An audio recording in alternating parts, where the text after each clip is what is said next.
Hi, everybody. My name is Sandra Brett, and I am the director of the Charleston Jewish Film Fest. And while everybody trickles in, we are just going to listen to a recording of Body and Soul. So take it away.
Oh, Awesome sauce. here we go.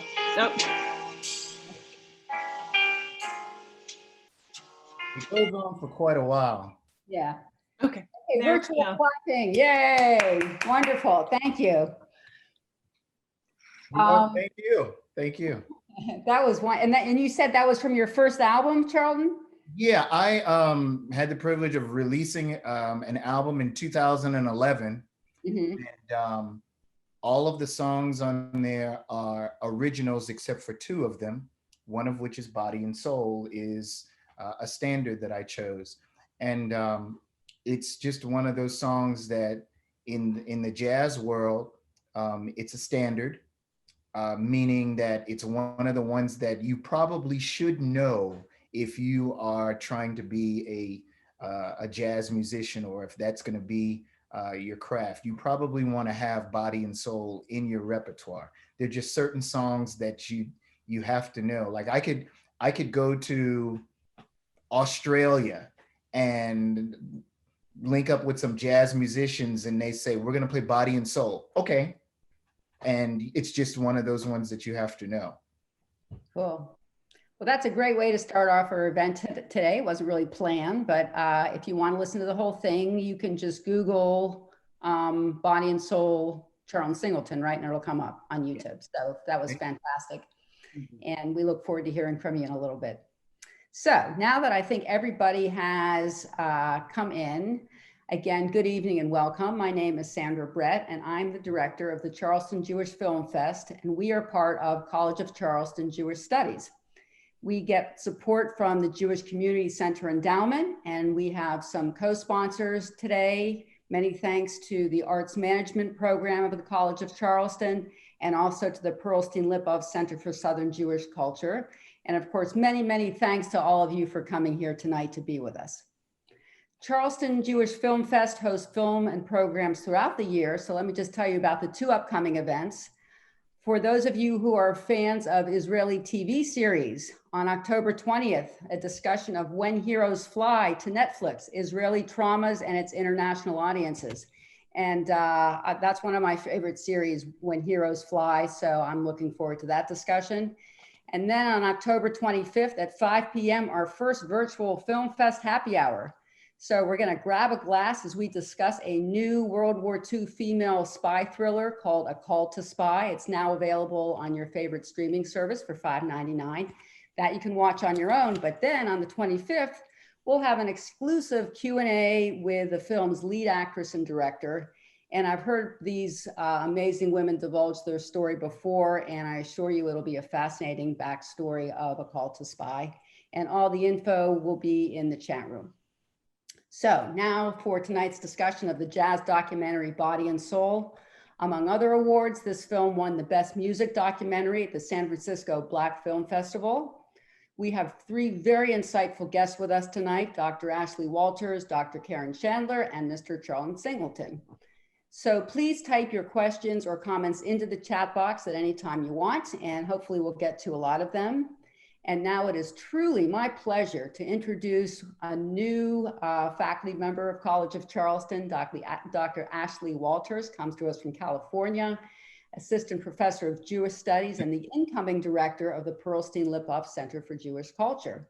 So Ashley, can I turn it over to you and you will introduce our other esteemed panelists. Yes, thank you. Thank you so much. Welcome everyone. I'm glad you're all here joining us on a Thursday evening. We've had quite a few events over the past week, so I'm happy to see that many of you are still going strong and hanging in there with us.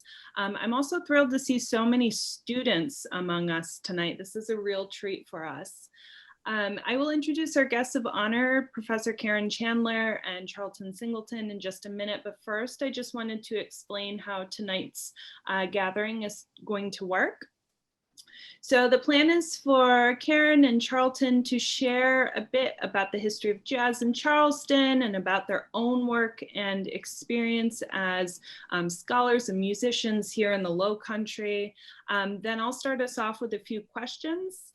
After that, we'll open it up and take questions from the audience. We kindly ask that you type questions into the chat box, which Kim, Sandra, and I will be monitoring throughout the talk.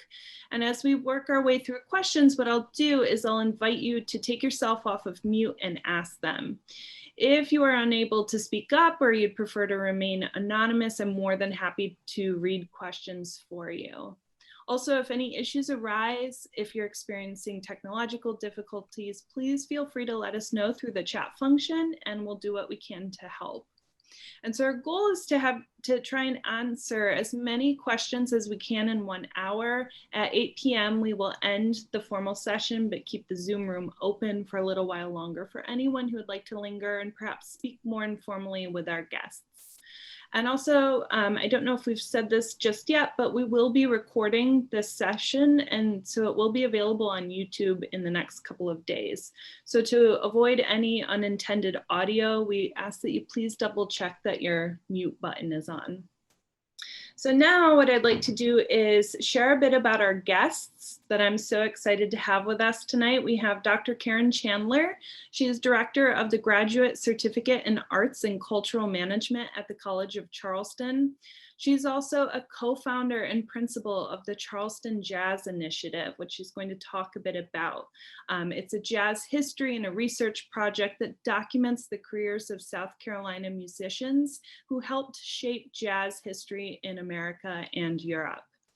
In 2011, Professor Chandler was executive producer of Legends, a CD with a 22-piece big band of songs by musicians that the Charleston Jazz Initiative is studying. She has also been the recipient of numerous prestigious program and research grants and a longtime volunteer of the Moja Arts Festival in Charleston. And she was recognized by the South Carolina Arts Commission's 40 Lists Project as an outstanding arts administrator. And then we also have Charlton Singleton. He is an acclaimed composer, teacher, and performer. He is a native of Awanda, South Carolina. In 2008, he co-founded and became the artistic director and conductor of the Charleston Jazz Orchestra. Singleton leads ensembles of varying size and style that perform in cities throughout Europe and the United States. He is a founding member of Ranky Tanky, a quintet that interprets the sounds of gullah from the southeast coast of the United States. And with Singleton on trumpet and vocals, the quintet won a Grammy Award in 2019 for their album, Good Time. So please join me in welcoming our guests. I'd like to first turn the floor over to the two of you. Professor Chandler, how about we begin with you? That sounds great. Thank you, Ashley, and it's great to be here with my esteemed colleagues, and particularly Charlton Singleton, to talk about some things that are just so near and dear to our hearts. We're going to be sort of infusing in this conversation some interesting research that we have done with the Charleston Jazz Initiative. So let me just kind of set all of that up so that as we talk about the Jenkins Orphanage and drop this name and that name, you'll kind of understand where it's all coming from. So back in 2003, we started the Charleston Jazz Initiative. It actually grew out of a program that we really kind of planned very quickly. Jack McCrae, the late Jack McCrae, who was a journalist at the Post and Courier, but an amazing jazz aficionado in Charleston. And I decided we would put together a program and to focus that program on this amazing tradition, musical tradition, that came out of an orphanage called the Jenkins Orphanage that that started actually right off of Buffane Street, Franklin Street in the old Marine Hospital. So it's an amazing story. It started in 1891, the orphanage did, by Reverend Daniel Joseph Jenkins. And he had found some homeless kids one cold December night and brought them to his church and decided that, and the congregation decided, we've got to take care of these kids. Well, he later established the Orphan Aid Society. It's what we would call today a nonprofit organization. Started that in 1892, and then actually in 1894 opened their doors. And so by the time he passed away, which was 1937, they had housed and trained and educated some 5,000 orphans and residents from all over, from Charleston, yes, but many from throughout the South. But one of the things that they did to raise money for the orphanage was to train the orphans to play musical instruments. And so Reverend Jenkins would put them on the streets of Charleston, and later, actually, there were upwards of 5 bands that toured throughout the country and actually in Europe, particularly in London. And they were really a fundraising engine for Jenkins Orphanage. They had an office here in Charleston, had an office in Harlem. The bands played for many of the, were in the orchestra pits for many of the Broadway Black musical shows that were on Broadway at the turn of the century. So they were a force to be reckoned with. They played for the inauguration of President Taft in, I think, 1919, if I'm getting my years right. So what has been particularly interesting for us has been to sort of understand, first of all, understand the orphanage as an institutional leader in the South, Reverend Jenkins as a visionary charitable entrepreneur at the turn of the century, leading this institution. But then how these orphans were trained very well musically. They didn't learn jazz in the orphanage. They learned, basic musicianship.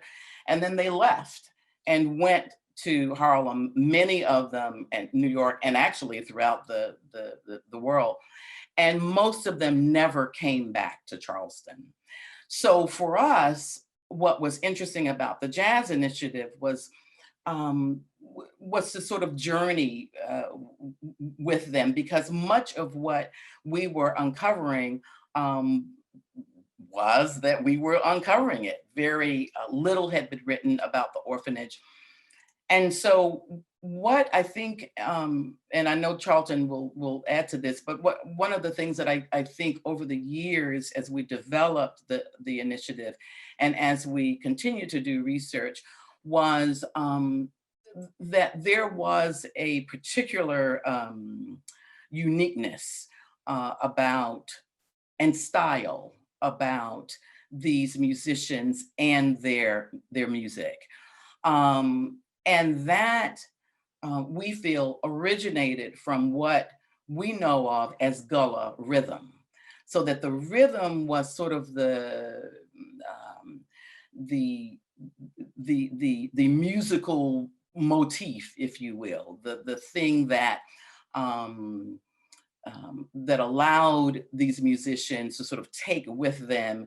And Duke Ellington used some of these syncopated rhythms in his music. So we see the sort of the journey of rhythm, particularly West African polyrhythms and these syncopated rhythms.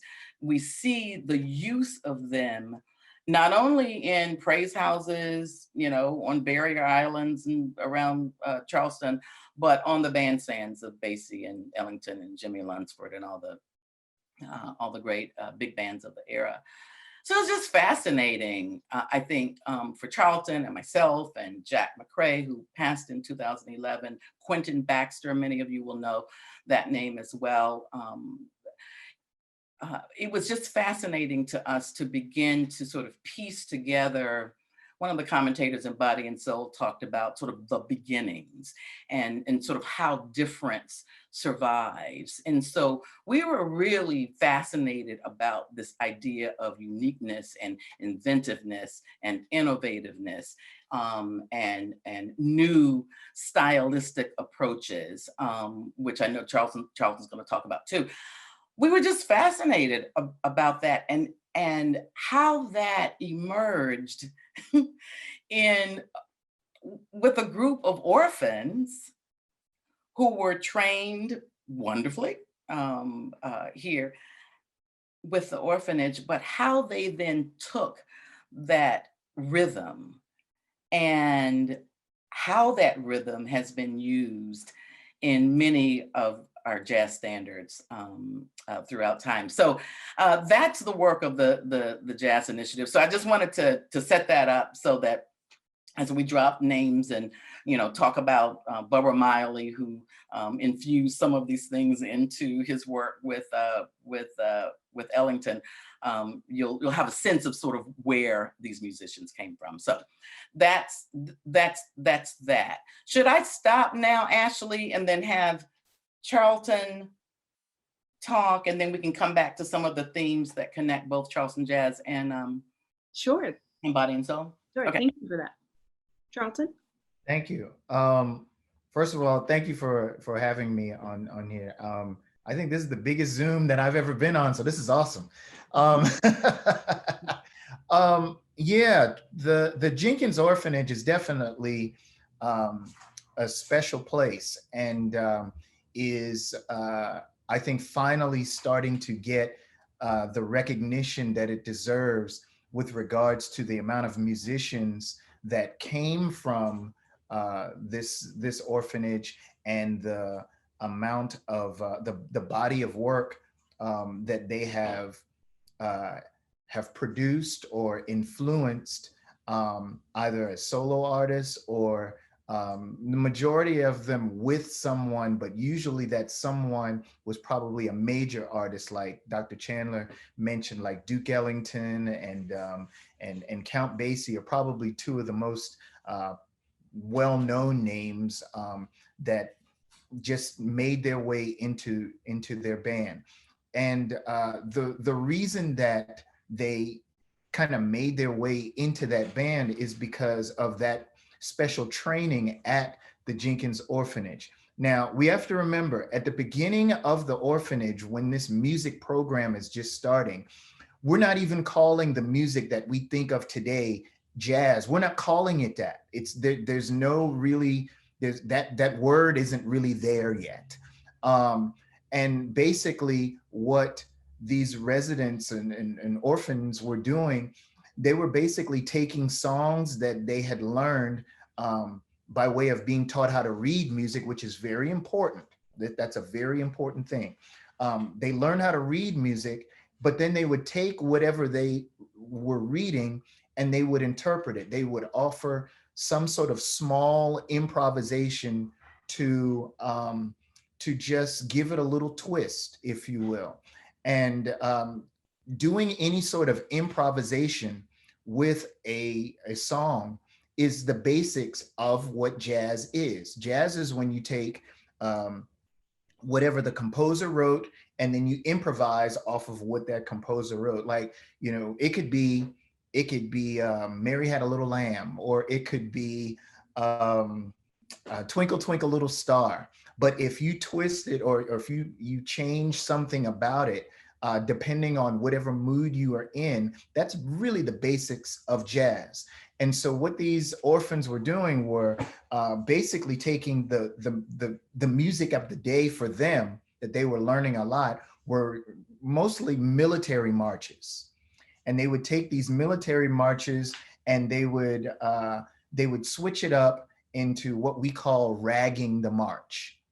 And so when they would do this, they would flip the just straight drum beats on 1, 2, 3, and 4. They would switch it to that gullah beat that was doom, doom, doom, doom, doom, doom, doom, doom, doom, doom, and that gives it a little what's the word that Quentin usually uses? A little lilt, as Quentin says, and it just gives it a different sort of rhythm that you can nod your head to or move a little to, instead of just the same, you know, 4 on the floor or whatever have you.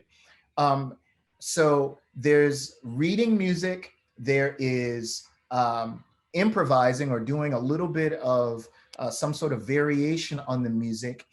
And then also a lot of the musicians, if not all of them, from the Jenkins Orphanage were able to play multiple instruments very well.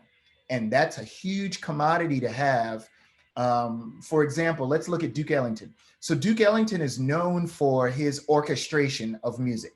And sometimes Duke would have, you know, all of the saxes. Sometimes he would want to have a flute, you know, play to give the piece a certain texture, or he might want a clarinet instead of having the alto saxophone, or he might want the bass clarinet instead of having the baritone saxophone. And the Jenkins Orphanage musicians were known for playing multiple instruments, and it's easier and a lot better financially if you have one person that can double or sometimes triple on all of these instruments, rather than basically hire one person for one instrument.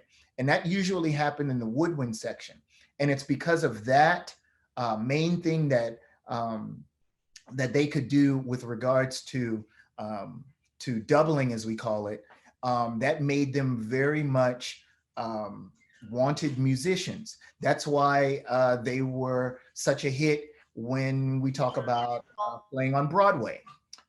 Because when you're down in the pit, usually the pit, if you've ever been in the pit section of a stage or something, it's really not a large area. And so rather than have a flute player, a clarinet player, an alto saxophone player, to take up 3 chairs right there, I could get one person and I can arrange my music so that I could have that one person play a flute part when I need it, play a clarinet part when I need it, play a saxophone part when I need it. And so those 3 things, those 3 main things, they were able to read very good, they were able to improvise, and they were also able to double. That made them all very much big commodities for any band leader.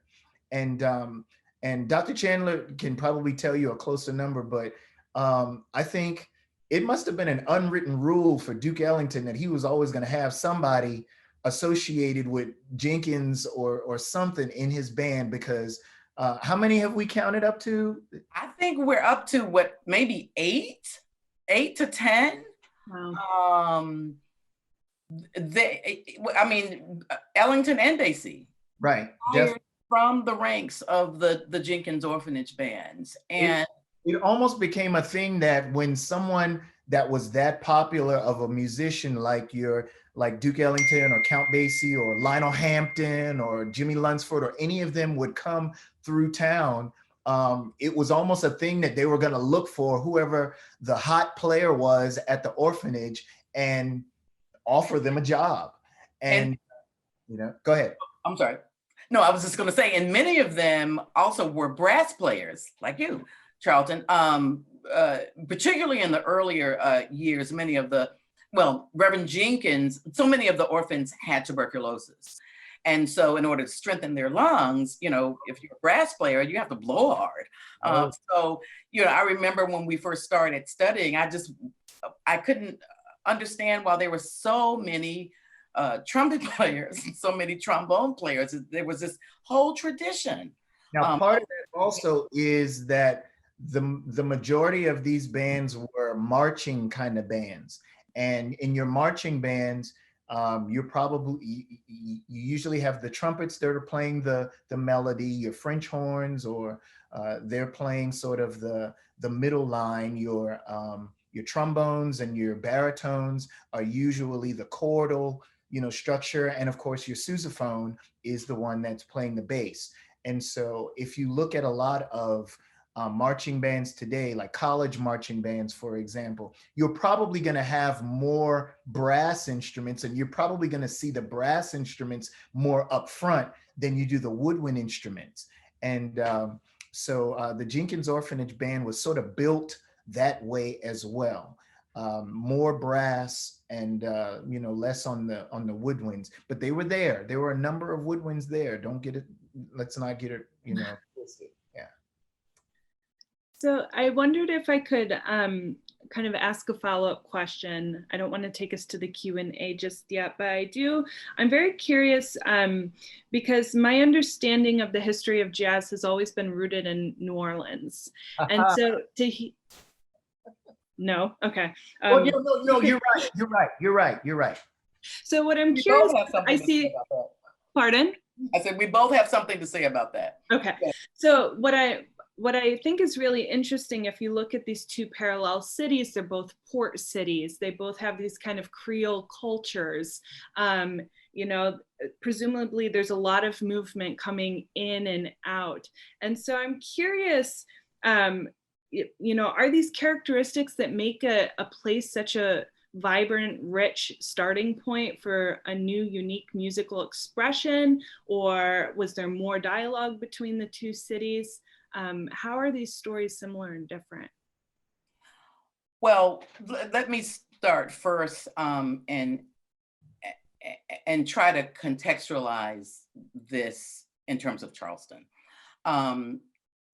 But also let me just first say that our work with the Charleston Jazz Initiative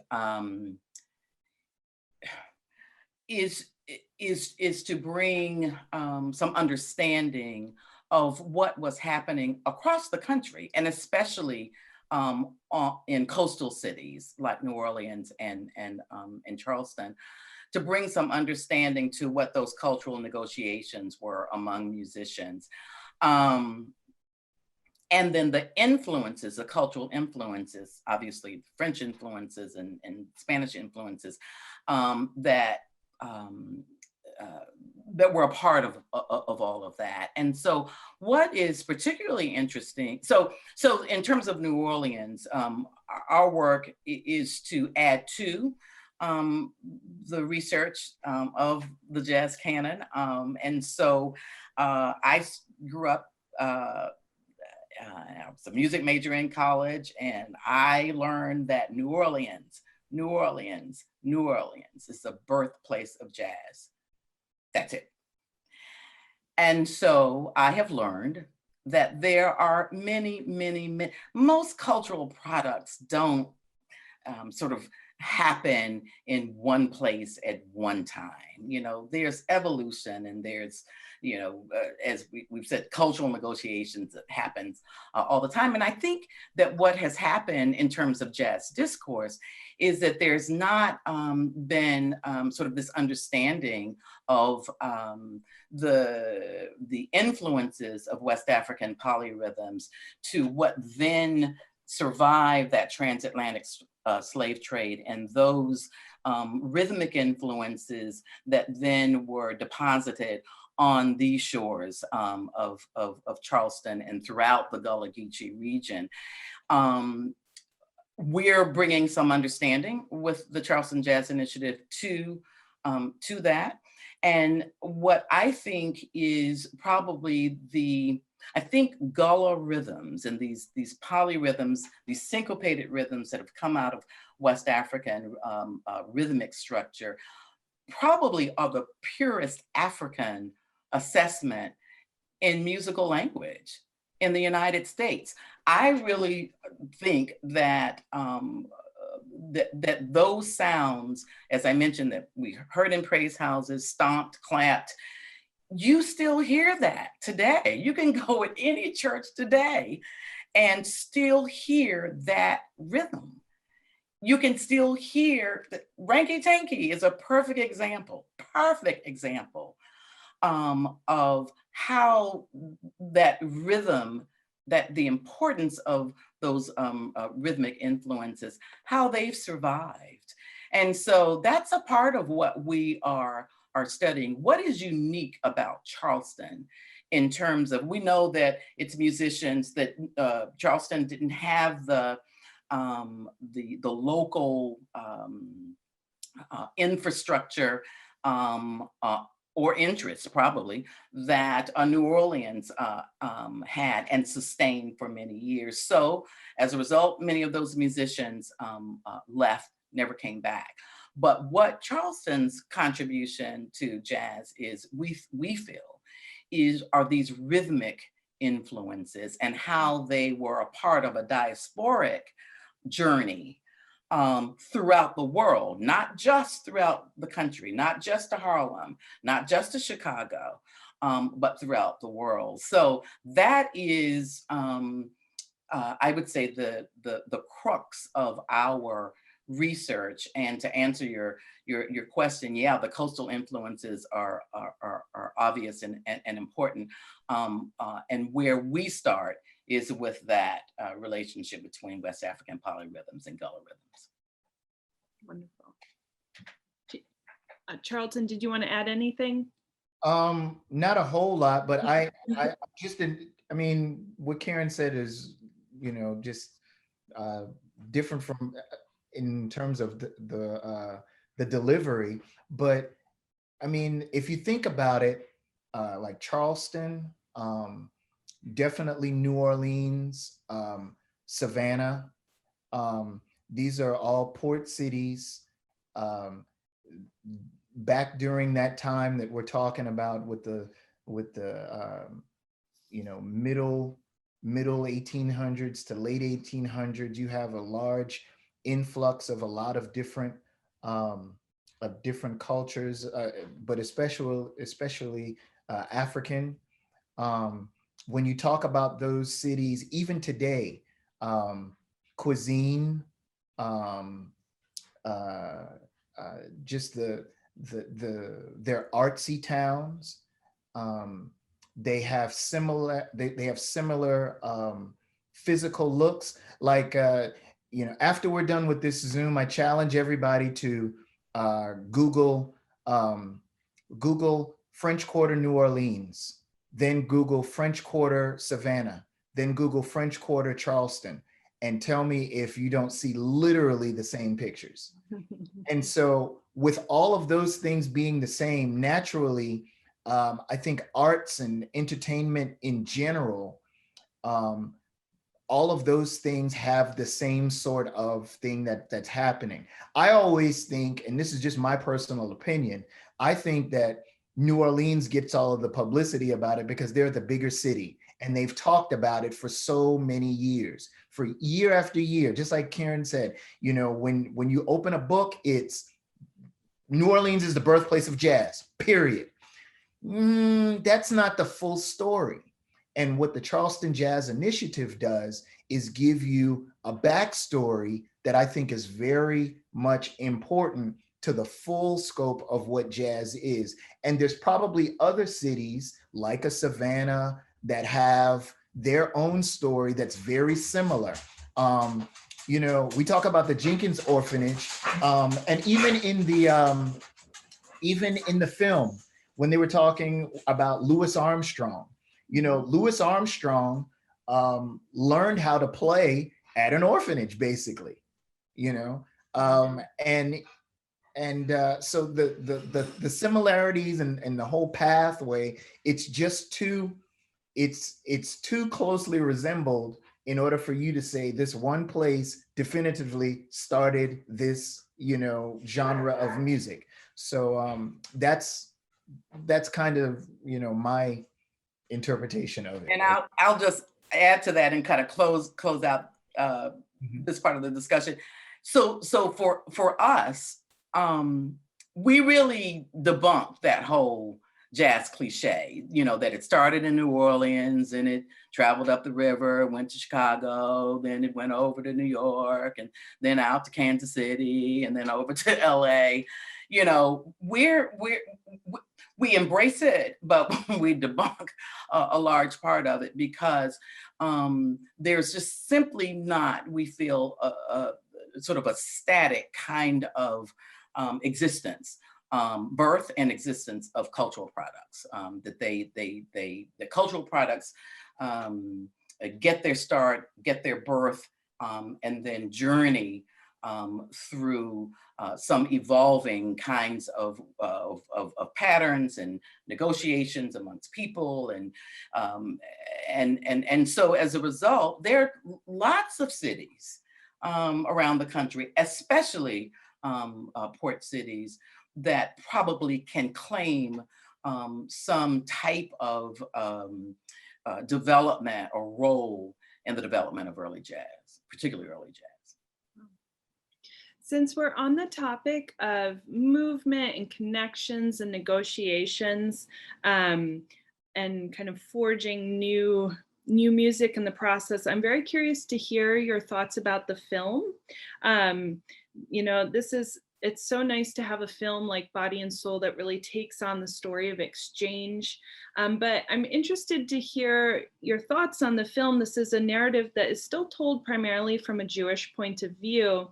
And so I'm curious, in watching the film, what your kind of reactions were, how might you think an African-American director or producer might approach this subject? Would it be similar or different?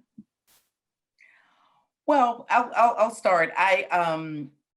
Well, first, you know, I love the film, Body and Soul, the most enduring jazz standard, as Charlton has mentioned, of our time, the most recorded of our time.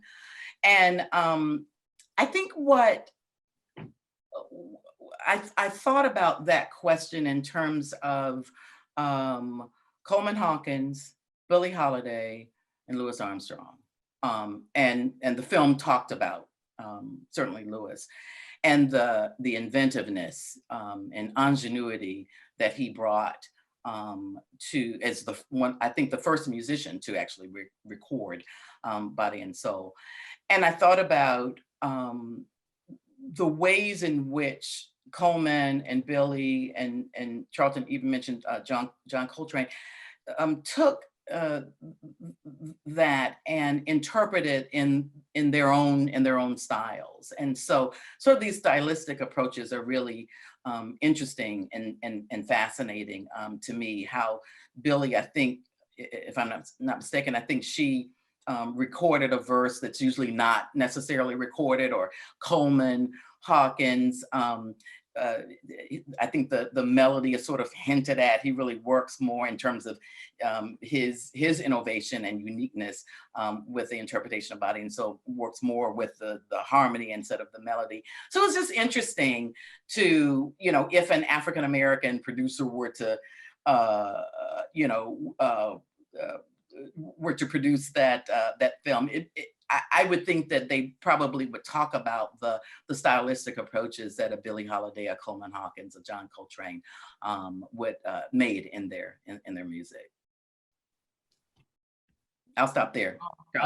I mean, that really is, you know, that song and their interpretations is really what the whole essence of jazz is. When he wrote this song, I don't imagine that that anyone that writes a particular piece of music, unless they are specifically instructed to stick with the rules, you know, of theory, of music theory. The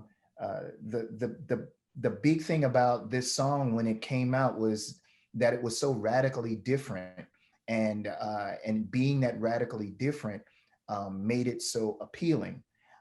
Especially, like we were talking before everyone got on here, especially the bridge of the song. You know, just no one did that up until that point. And the way that, you know, he was able to, you know, have the song in this key and modulate it to a different key in the bridge, and how he got out of it was just something that you just didn't see, you didn't hear it.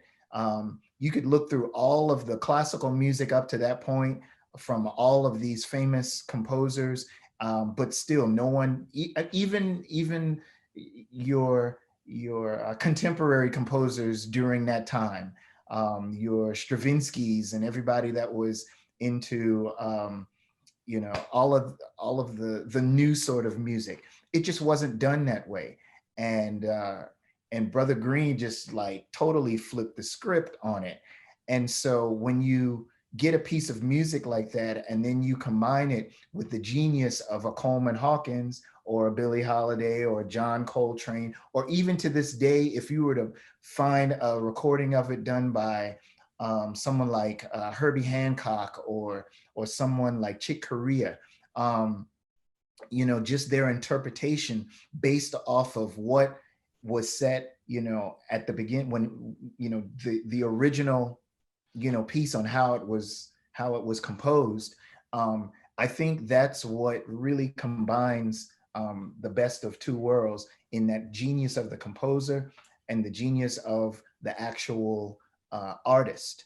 And it's just that song, you know, everybody has that song in their repertoire if they're a jazz musician.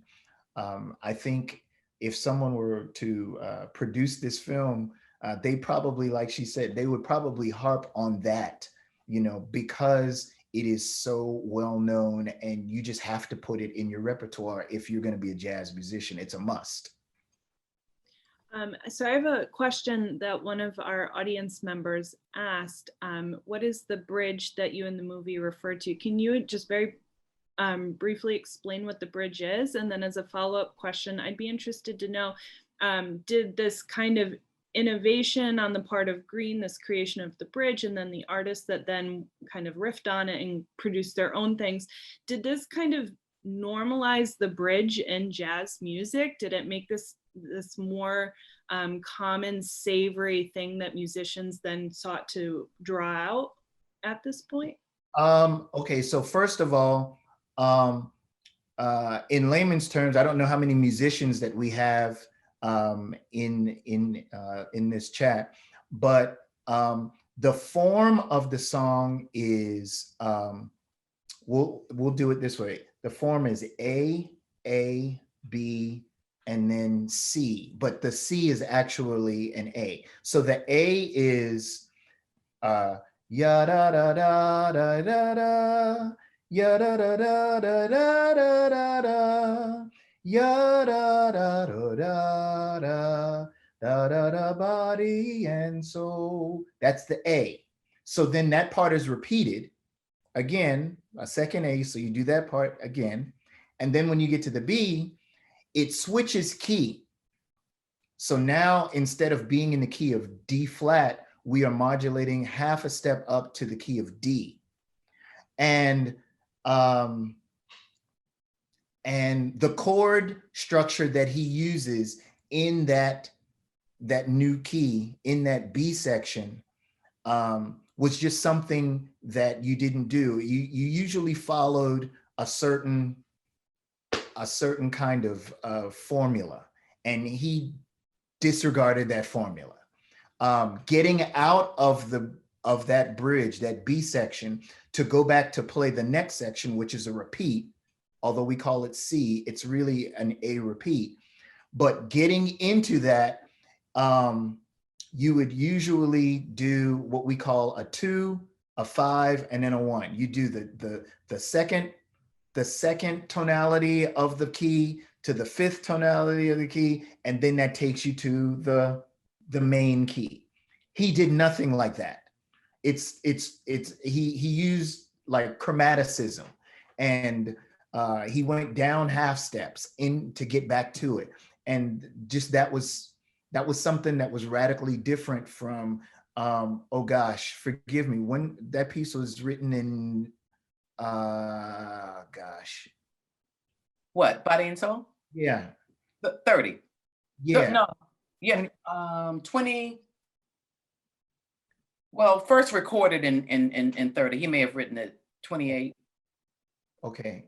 Jack is gonna haunt me tonight for that. Yes, he is. And me too. I'm not sure it's 28 now. I'll say that. So back then, that just wasn't the normal thing to do. I should say it like that. And then with the interpretations of it, you get musicians that are forward thinkers, like your John Coltrane. And you know, when John Coltrane wants to reharmonize something but still have the integrity of the piece, if you listen to the John Coltrane one, it's a lot faster actually than being the ballad that we're accustomed to hearing. And so it's just one of the, like I said before, it's very appealing to jazz musicians. It's one of the ones that you figure, you know, as a ballad, I have to master this. I have to go home and I have to learn that song because someone's definitely going to call me out on it. And if I want to be known as a jazz musician, I've got to know, you know, that song. And we think of it mostly as jazz today, but you know, this was the popular music at the time, and that Coleman Hawkins version of it was the #1 hit in the country. You know, people forget that, you know, and so it's just that's the lure of it. Yeah. So I'd like to open the questions up to the audience. I see we have a few. I'd like to invite Eva Greenwald to ask your question if you're able to.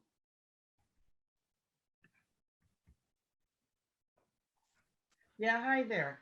My question is, thank you so much for the discussion so far. In Charleston, what's the Jewish African jazz connection, please? Well, I'll start. It's probably, and I'm just looking at the chat now, and I see that both Mickey and Fred Rosenberg, if you don't mind, Mike, calling you out, mentioned that the documentary didn't really discuss Gershwin and Porgy and Bess, and so, you know, I would probably say that the that's probably the most well-known sort of Jewish African-American connection in terms of the music.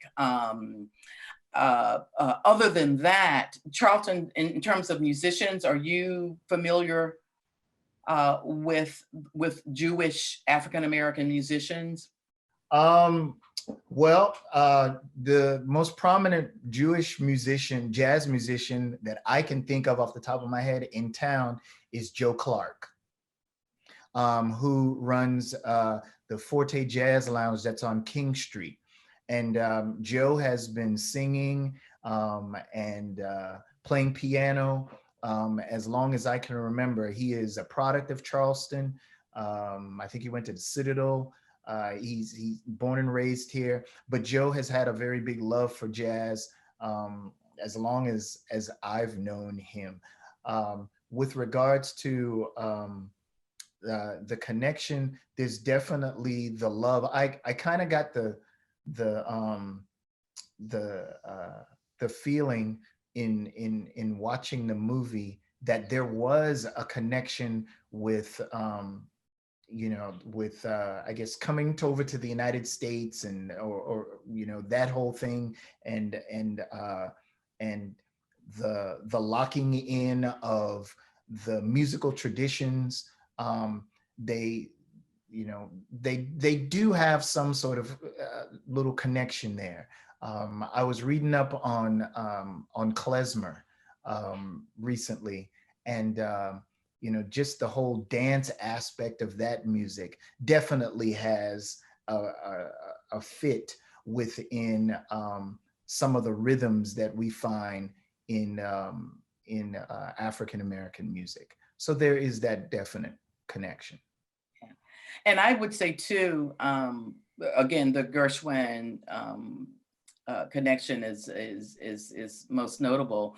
Mm-hmm. You know, and there was a very strong Jenkins Orphanage connection. I mean, those musicians played in the pit of Porgy, and so you know, Gershwin, as we know, came and spent time on Folly, and probably spent some time in, there's a church that's referenced. And I'm thinking that may have been one of the churches on James Island. So he was really enamored with these sounds. And I really call them these sounds of the Black South, but in particular, the sounds here. And those syncopated rhythms that he heard and incorporated into Porgy and Bess, it's really important. I want to make a Jack Hilton connection too here, is that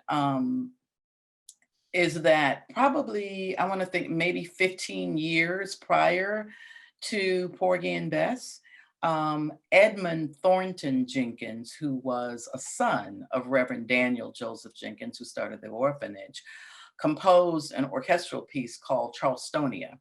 And if you listen to Charlestonia and you listen to Porgy and Bess, you will see, or you'll hear, some very, very strong influences. And so Gershwin clearly was enamored with these syncopated rhythms that he heard. I want to mention, I just mentioned Edmund Thornton Jenkins, and thank you, Dale, for checking. So yeah, the recording, I don't know when Johnny Green wrote Body and Soul, but it was first recorded in 1930 by the English dance band, Jack Hilton's dance band, of which Edmund Thornton Jenkins played clarinet in. So again, these connections, it was just so fascinating to look at the documentary and see the Charleston connections throughout, and particularly with that early, I think Edmund Thornton Jenkins, he passed away, I believe in 26, so these were 28. So these were very early connections that Edmund Jenkins had as a clarinetist in Jack Hilton's dance band. So just wanted to make that interesting connection to the first recording of Body and Soul, had a Charlestonian in it. Wonderful. And I think Sandra has a question for us. So this movie was about a cultural bridge between the African American community and the Jewish community through jazz. Would there ever be a movie about the Irish or the Italian connection to African Americans in jazz, or is this a distinctly cultural pairing that is different than other cultural pairings in jazz?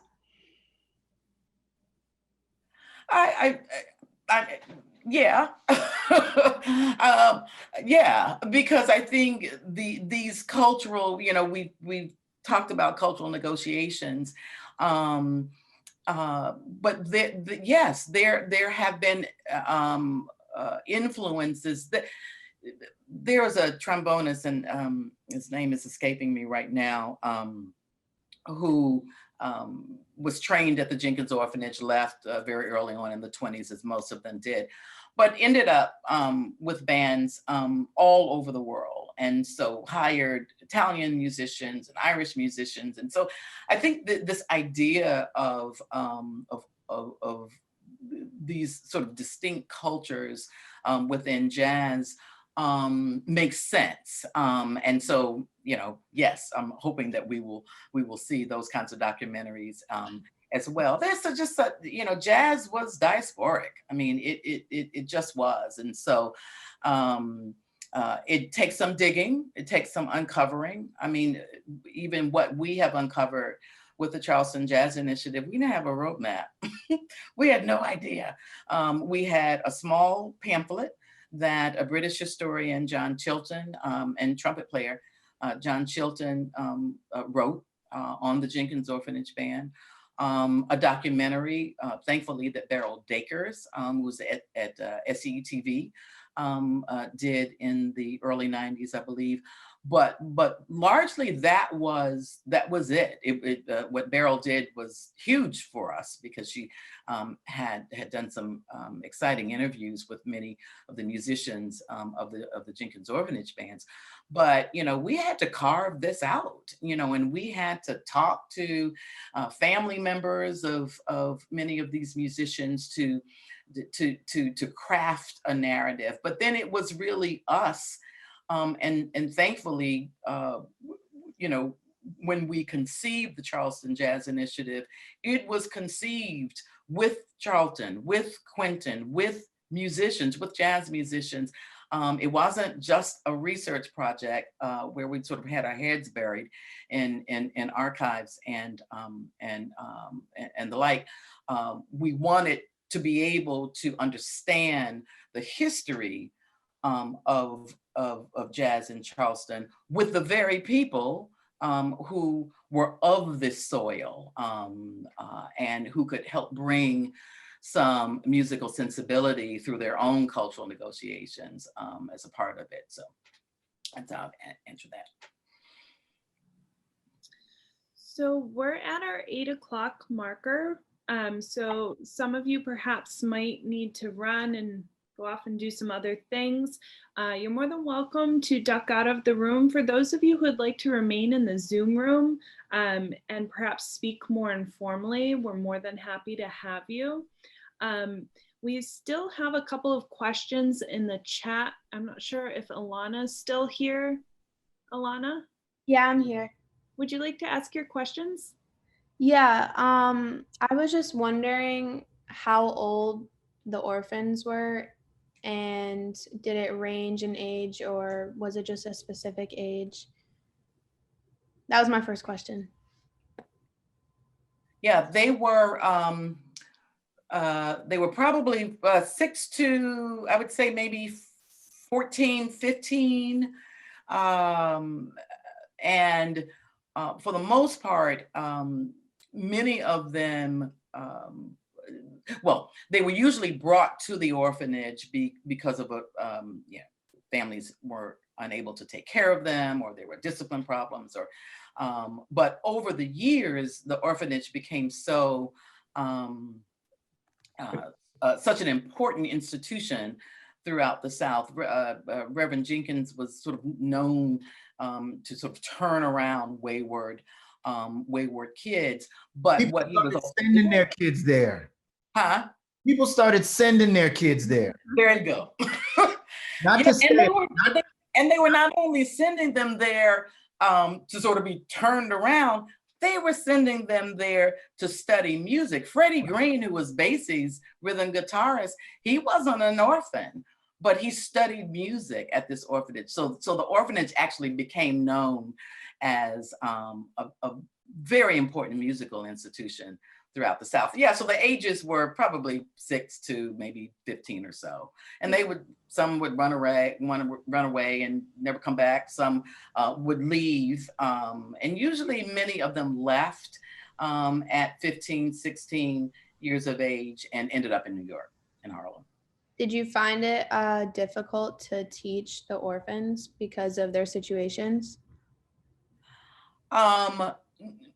No, because there were music educators that were a part of the orphanage. We haven't mentioned the Avery, what is now the Avery Research Center, but it was a school right after the Civil War. And so there were many music teachers from Avery who taught at the orphanage. So, they taught them basic musicianship. And so, no, that was not difficult at all. And of course, then there was the band or the bands, plural, that they were able to sort of show off their musicianship with. So it was an enterprise and a musical enterprise that ended up being a really important touring tradition as well. And as I mentioned, they raised money for the orphanage. Okay, we have more questions coming in. Another student, Oliver, would you like to ask your question?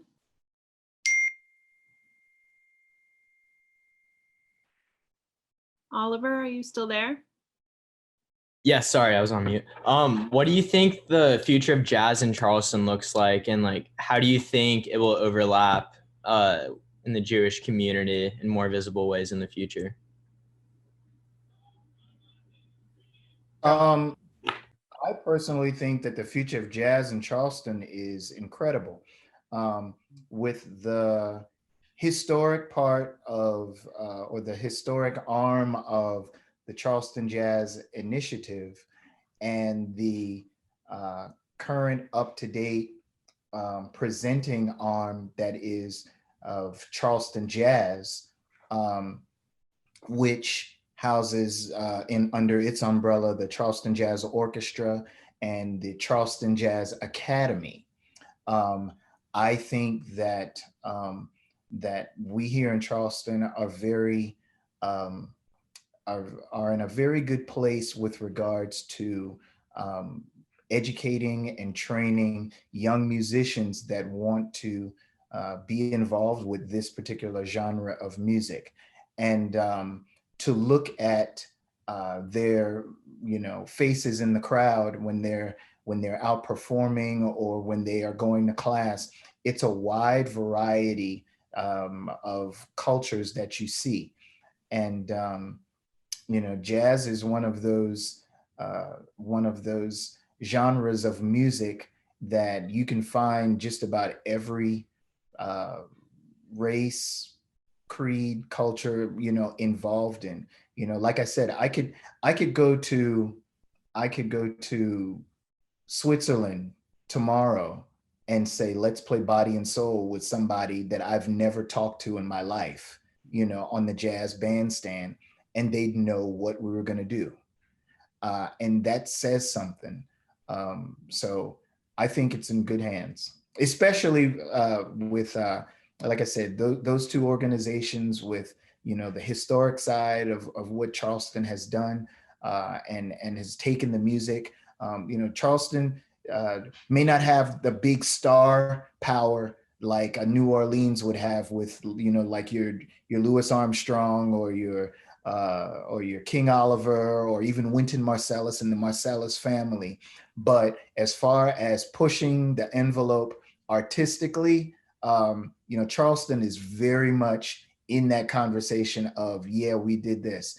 As a matter of fact, and I'm divvying a little bit, but Karen talked about Bubber Miley. Now, Bubber Miley was this trumpet player or cornet player that played in Duke Ellington's band, and he was he was Duke's featured soloist, and he and Duke wrote a song called Black and Tan Fantasy, which was a big, huge hit for Duke Ellington.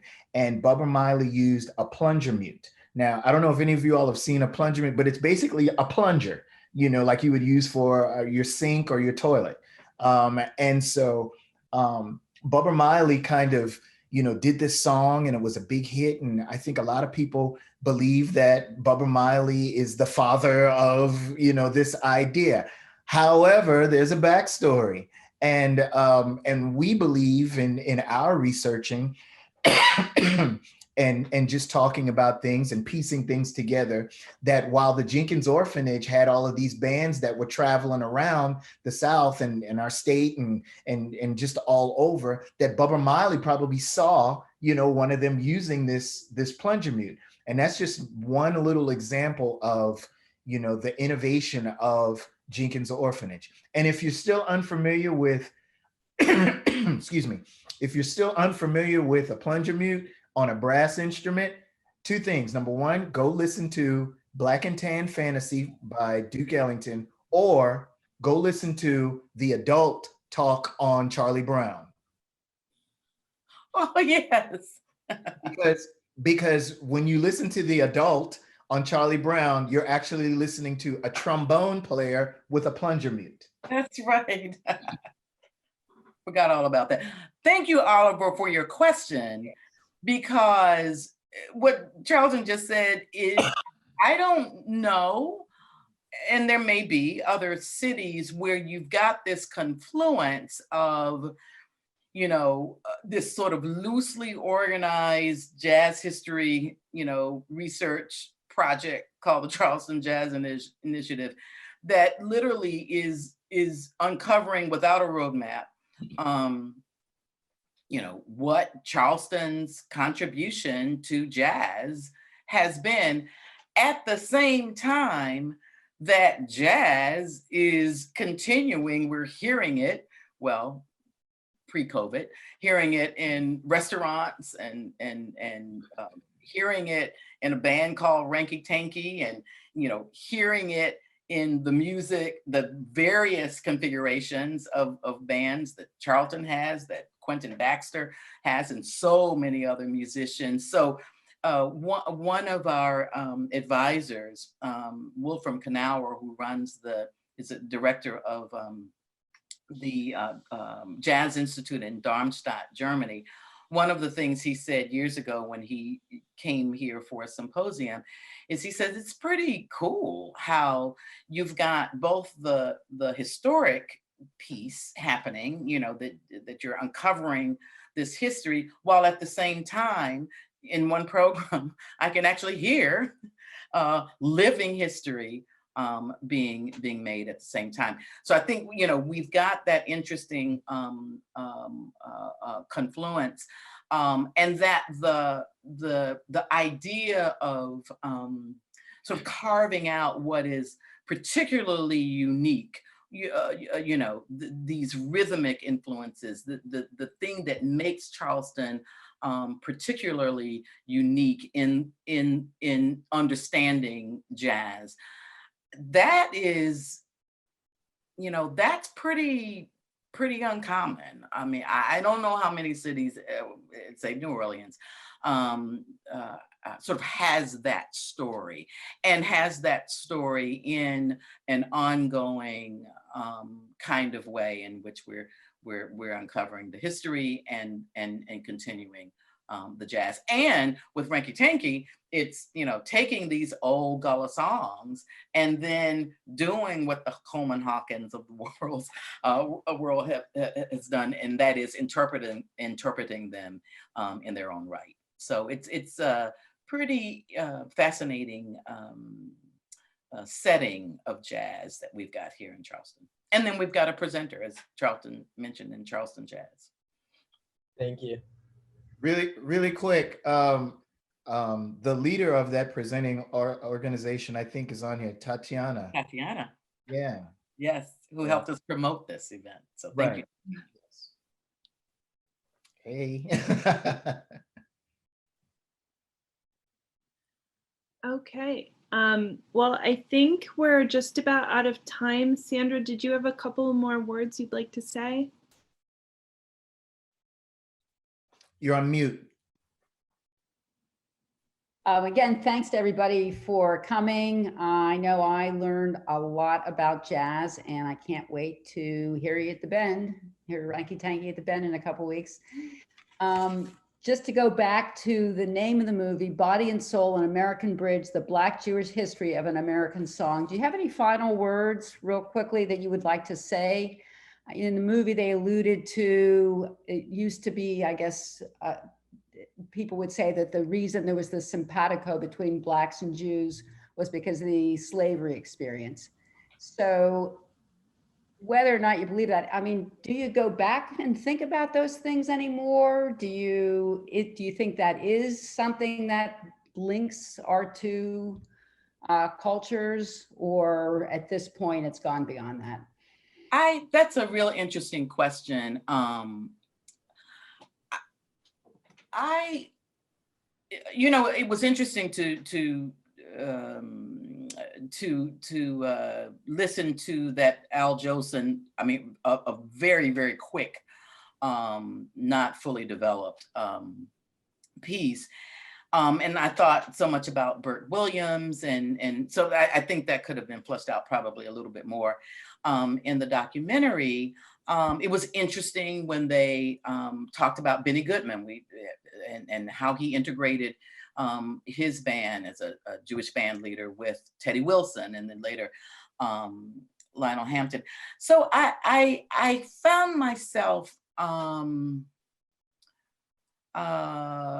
coming back to what makes jazz jazz, coming back to the improvisation, coming back to the ingenuity, coming back to the innovativeness and new stylistic approaches, coming back to that. And what those relationships with Black and Jewish musicians are going forward. And we've got our own Forte Jazz Lounge, as Charlton just mentioned, with a wonderful Jewish musician and friend and colleague of ours running it. So I think supported, by the way. Forte yeah. Jazz. Yeah, go ahead. Yeah, but those historic and socio-cultural connections are very important ones. And obviously in order to better understand where and how musicians performed and made their living, we've got to understand that. We've got to understand why a Bert Williams really never got his due. Al Jolson, one of the highest paid entertainers of his day, sort of mocking Black culture. But at the same time, here's Bert Williams, who's in Ziegfeld Follies. And so I found myself being interested in those discussions, but being more fascinated by the new approaches to playing and the sounds, and how, as Charlton mentioned, Johnny Green, just breaks all the rules and composes a piece that is enduring for all time. And I think that stays with me more. More the genius. Yeah, and the ways in which our guys and gals, because Chippy Hill was a blues singer who played with Louis Armstrong, and actually she was the band leader that Louis Armstrong played cornet in back in the 20s, in the early Louis Armstrong Chicago years. But anyway, I just keep coming back to that, because that is what has made jazz jazz. Mm-hmm. And the relationships of musicians that forge that kind of innovation, well, is what makes jazz enduring and lasting in the first place. Charlton, anything to add to that? Not a whole lot. I I get caught up in listening to Karen's. That's how I know half of my material. Actually, more than half.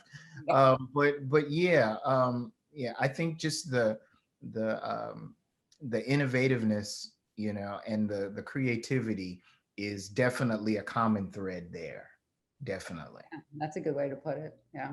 Yeah. Well, thanks everybody for coming tonight. I hope you all found that as fascinating as I did. If you are not on the Jewish Studies mailing list, you could just put your email address right there in the chat. We would make sure that you got on it. We hope to see you at all the upcoming events, which you can see on Facebook. If you go just Google Facebook, Jewish Studies College of Charleston, all the upcoming events. Thank you so much to all our presenters, to Charlton and Karen and Ashley. Just fascinating, just great. So I wish you all a safe night and looking forward to seeing you at the next event. Thank you. Thank you all. Thank you very you. much. You're welcome. Thank you.